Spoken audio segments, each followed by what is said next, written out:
नेता बनने के लिए इसके साथ में लगे थे। लेकिन अगर आज हमारी हालत देखें तो बड़े दुखी मन से हम कह रहे हैं कि जैसे चौपाल के बाहर जो पर्ची काटने वाले एजेंट होते हैं ना, वही बनते। मेरी माताजी पिछले दिनों के नाम से एक्सपायर हुई थी, हालांकि आदमपुर में होते हुए भी के नाम से घर तक नहीं आया, तो इसलिए मेरा मन दुखी है। आप जैसे कार्यकर्ता है, जैसे कुलदीप बिश्नोई के पहले भारतीय जनता पार्टी को ही कोसते थे, अब कुलदीप ने बीजेपी ज्वाइन कर ली, तो अब बीजेपी को किस व्यू से देखते हैं?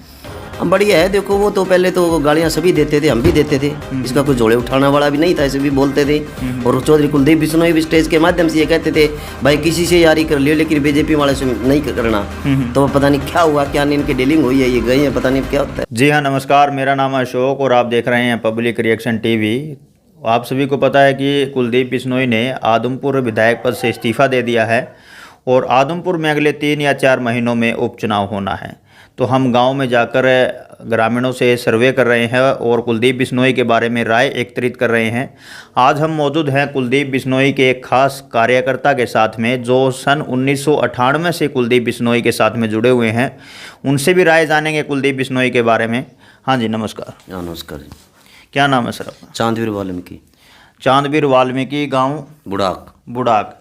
तो अभी कुलदीप बिश्नोई ने भारतीय जनता पार्टी को ज्वाइन कर लिया है। सबसे पहले क्या बेनिफिट आप देख रहे हैं? देखो बेनिफिट तो आने वाला समय बताएगा क्या है क्या नहीं। पहले भी हुआ था अलायंस तो इसका, लेकिन वो लंबे समय तक नहीं चला। अच्छा। पता नहीं कोई चीज़ में कमियां थी या उस भारतीय जनता पार्टी के नेताओं में कमी थी, वो तो ये जाने, वो नेता जाने। तो कोई नुकसान भी देख रहे हैं? हाँ, नुकसान तो काफ़ी है। हल्के में बेरोजगारी की संख्या बढ़ी हुई है, किसानों को पानी नहीं है और के नाम से सड़कें टूटी हुई है, कोई विकास कार्य नहीं है। 26 साल से लोग वनवास काट रहे हैं और बुरा हाल है।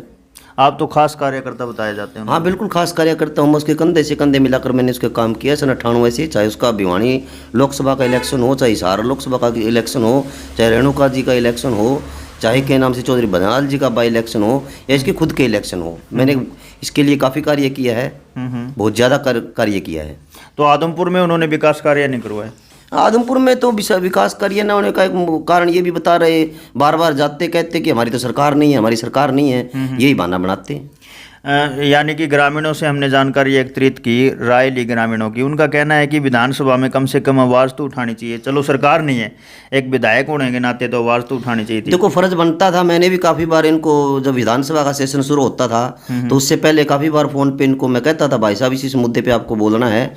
उसमें से एक मुद्दा तो इन्होंने हल करवाया था, जो बालसमंद में महिला कॉलेज बनना था, उस पर कुछ लोगों ने कब्जा किया हुआ था, तो वो विधानसभा में मुद्दा उठाया इन्होंने, तो उस कब्जे को उन्होंने बहाल किया। उसके लिए सोनाली फोगाट बोल रही थी कि हमने कब्जा तोड़वा। नहीं, उसका कोई नहीं रोल है। सोनाली फोगाट तो कब्जा करवाने में थी। अच्छा। उसके रिश्तेदारों ने कब्जा किया हुआ था और कुलदीप बिश्नोई के जरिए के नाम से वो कब्जा छूटा है। नहीं, उनका भी कहना था ये कब्जा भी हमने हटवाया और कॉलेज भी हमने बनवाया। नहीं, ऐसा कुछ नहीं है। ये सस्ती लोकप्रियता हासिल करने वाली बात है, ऐसी कोई बात नहीं है। अच्छा जी। हाँ जी। तो आप लगभग 25 साल से कुलदीप बिश्नोई के साथ में जुड़े हुए हैं? हाँ जी। तो आपके गांव में भी लगभग कितने विकास कार्य आपके जरिए कुलदीप बिश्नोई से हुए हैं? देखो मेरे जरिए तो गांव में कोई भी विकास कार्य नहीं हुआ है। हाँ। तो फिर क्या बेनिफिट हुआ साथ में? बेनिफिट तो कुछ नहीं है। हम तो सोचे भी के नाम से घर का आदमी है, बढ़िया आदमी है, नेता बनने के लिए इसके साथ में लगे थे। लेकिन अगर आज हमारी हालत देखे तो बड़े दुखी मन से हम कह रहे हैं कि जैसे चौपाल के बाहर जो पर्ची काटने वाले एजेंट होते हैं ना, वही बन के रह गए। अच्छा। हाँ। इसमें क्यों, क्या कमी रही? कमी तो वो जाने, अब क्या है वो तो खुद जाने। या तो वो ये सोचता है भाई एक दलित वर्ग से है, भाई इनको क्या पता है राजनीति का क्या है। लेकिन हम राजनीतिक लेवल पे बिल्कुल स्ट्रगल है। हमारी तुलना कर ले किसी भी नेता से, जिस नेता को अपने साथ में रखता है, जिन नेताओं को उनसे हमारी तुलना करे। अगर हमारा कहीं आप भी नाराज दिखाई दे रहे हैं? नाराज तो मेरी वैसे कोई मनभेद इससे नहीं है, मतभेद है। अच्छा, क्या मतभेद? मतभेद तो ये है, मैं जैसे इनके सुख दुख में हर एक समय में इनके साथ में रहा हूँ। काफ़ी मेरी के नाम से राजनीतिक में दबाव भी आए, बाई इलेक्शन जितने भी उसमें भी चौधरी रणजीत सिंह ने चुनाव लड़ा, उनके साथ में मेरे बड़े अच्छे संपर्क थे। मैंने तब भी उनको के नाम उनके साथ में नहीं लगा, इसको मैंने नहीं छोड़ा। तो ये मेरी माताजी पिछले दिनों के नाम से एक्सपायर हुई थी, हालांकि आदमपुर में होते हुए भी के नाम से घर तक नहीं आया मेरे, तो इसलिए मेरा मन दुखी है उन बातों से। लोगों का तो ये कहना है कि हल्के में हमने जाकर देखा कि कुलदीप बिश्नोई के जो खास कार्यकर्ता ना, जो खास लोग हैं, सिर्फ उन्हीं के काम होते हैं। और आप तो बता रहे हैं कि 1998 से कुलदीप बिश्नोई के साथ जुड़े हुए हैं। नहीं, ऐसा कुछ नहीं हुआ। देखो जो खास हो सकता है हाई लेवल के हमारे से कोई नेता हो, मैं तो एक छोटा सा आम कार्यकर्ता की भांति इसका एक चौकीदार और इसका एक चपरासी बन के काम कर रहा हूँ, इसके साथ में आज भी करना हूँ मैं। हो सकता है कोई मेरे से बड़े हाई लेवल के नेता हो, उनके काम होते होंगे।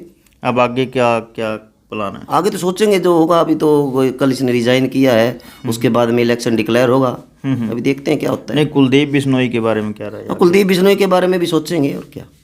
आगे मतलब इनके साथ रहने का प्लान नहीं है? नहीं, ऐसी कुछ बातें नहीं है, वो तो बाद में बातें होंगी जो भी होगी। आपके गांव से क्या लगता है आपको? गाँव में ठीक है जो भी है, बाकी आप पता करें सारा।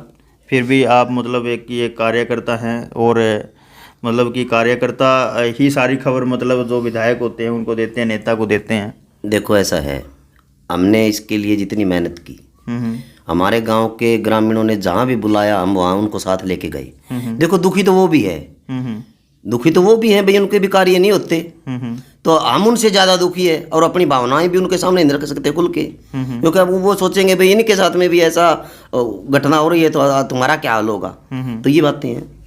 कहीं ना कहीं मतलब कि कुलदीप बिश्नोई के खास कार्यकर्ता हैं, आपके अंदर भी एक नाराज़गी दिखाई दे रही है, और भी काफ़ी कारण है नाराज़गी के जो खुलकर आप बता नहीं पा रहे हैं। नहीं, ऐसी कोई बात नहीं है मेरी, बाकी कोई नाराज़गी नहीं है। मेरा कोई प्लाट पे कब्जा थोड़ी कर रखा है कुलदीप ने बाकी के नाम से मेरी नाराज़गी बस यही है। भारतीय जनता पार्टी को ज्वाइन किया है, इससे क्या बेनिफिट मिलेंगे? देखो बेनिफिट तो भारतीय जनता पार्टी का तो पहले तो रुतबा बड़ा ख़राब रहा है। जैसे कि महंगाई लगा लो, महंगाई के मुद्दे लाओ, बेरोजगारी के लाओ, किसानों को भाव के लाओ, स्कूल में जाओ तो मास्टर नहीं है, हॉस्पिटलों में जाओ तो डॉक्टर नहीं है, हॉस्पिटलों में अगर ऑफिसों में जाएं तो वहाँ कर्मचारी अनशन पे बैठे हैं। पहले तो हालात ये थी, अगर ये उनको बढ़िया नसीहत दे कुलदीप बिश्नोई तो हो सकता है उनके सुधार भी आ जाए कुछ। आप जैसे कार्यकर्ता है जैसे कुलदीप बिश्नोई के, पहले भारतीय जनता पार्टी को ही कोसते थे, अब कुलदीप ने बीजेपी ज्वाइन कर ली, तो अब बीजेपी को किस व्यू से देखते हैं? हम बढ़िया है। देखो वो तो पहले तो गालियां सभी देते थे, हम भी देते थे, इसका कोई जोड़े उठाने वाला भी नहीं था, ऐसे भी बोलते थे। और चौधरी कुलदीप बिश्नोई भी स्टेज के माध्यम से ये कहते थे भाई किसी से यारी कर लियो लेकिन बीजेपी वाले से नहीं करना। तो पता नहीं क्या हुआ, क्या नहीं इनकी डीलिंग हुई है, ये गए हैं, पता नहीं क्या होता है। आपको कुछ भनक लगी हो, क्या डीलिंग हुई? नहीं, मेरे को कोई भनक नहीं लगती। हमें कौन देता है गरीब आदमों को भनक? हम तो एक बाइक पे चलने वाले हैं। भनक तो उन लोगों को होती है जो ड्राइंग रूम में बैठ के इंटरव्यू देते हैं, लग्जरी गाड़ियों में चलते हैं, बढ़िया कुर्ते पजामे पहन के जाते हैं, अच्छी के नाम से दिखाते हैं, चाहे वोट उनके पल्ले दो ना हो। तो चलिए, हमारे साथ में मौजूद थे चांदवीर वाल्मीकि जी। कहीं ना कहीं ये भी कुलदीप बिश्नोई से नाराज़ दिखाई दे रहे हैं। हालांकि 1998 से 25 साल से लगभग ये बता रहे हैं कि हमने कुलदीप बिश्नोई का साथ दिया है। और कुलदीप बिश्नोई के बारे में इनकी क्या राय थी आपने भी देख ही लिया होगा। तो आपकी इसके बारे में क्या राय है, हमें कमेंट करके ज़रूर बताइएगा। जय हिंद।